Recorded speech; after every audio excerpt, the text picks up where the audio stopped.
Hello friends, welcome back to my channel technical Satyam Guruji में आप सभी लोगों का स्वागत है दोस्तों। तो दोस्तों, क्लास 12 केमिस्ट्री लेक्चर नंबर 6 है।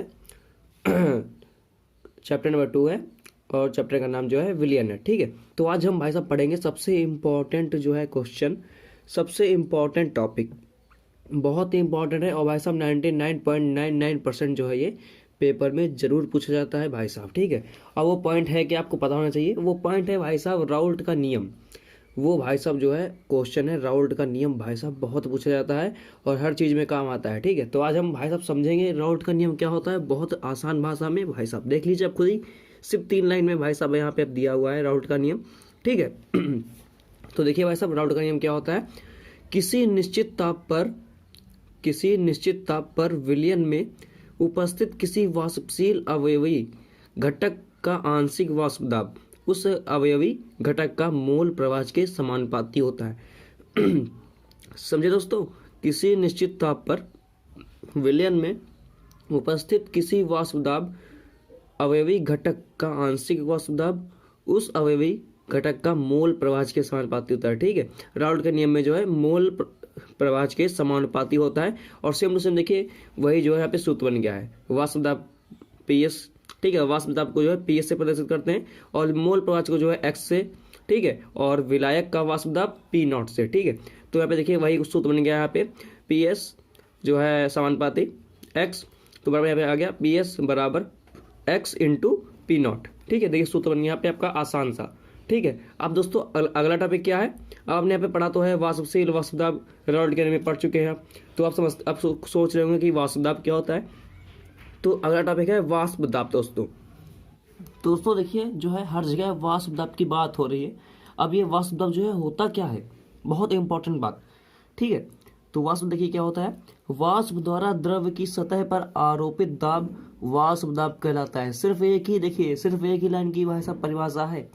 वाष्प दाब द्वारा किसी सतह पर, यानी द्रव की किसी सतह पर आरोपित दाब को वाष्प दाब कहते हैं।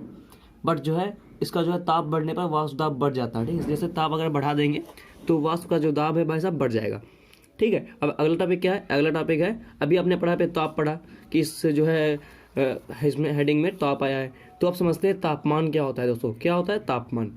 ठीक है, तो देखिए तापमान यहाँ पे हेडिंग पड़ी हुई है। तापमान किसी वस्तु की उष्णता की माप है। देखिए बस सिर्फ एक लाइन में जो है परिभाषा खत्म हो जाती है। ठीक है, तो इसीलिए वह सब चैनल को सब्सक्राइब कर लीजिएगा, बेल आइकन को ऑन कर दीजिएगा, क्योंकि मैं आपके लिए बहुत जो है आसान सी परिभाषा लेके आता हूं दोस्तों।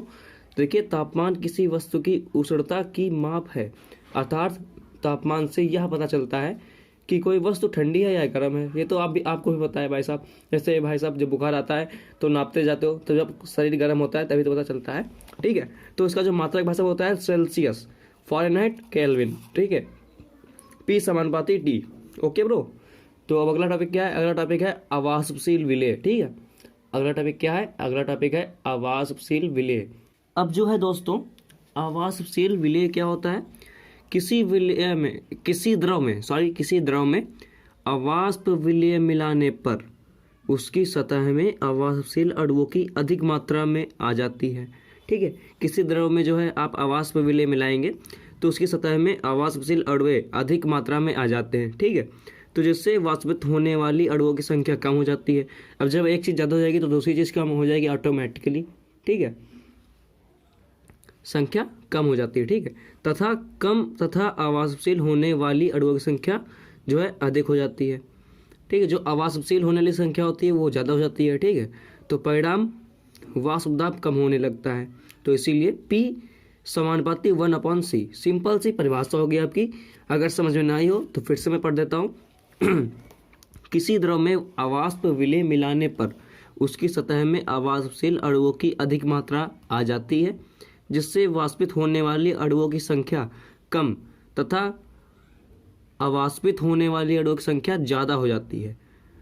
इसीलिए उसे अवाष्पशील विलेय कहते हैं, क्योंकि अवाष्पशील अणुओं की संख्या ज़्यादा हो गई तो अवाष्पशील विलेय हो गया। और वाष्पशील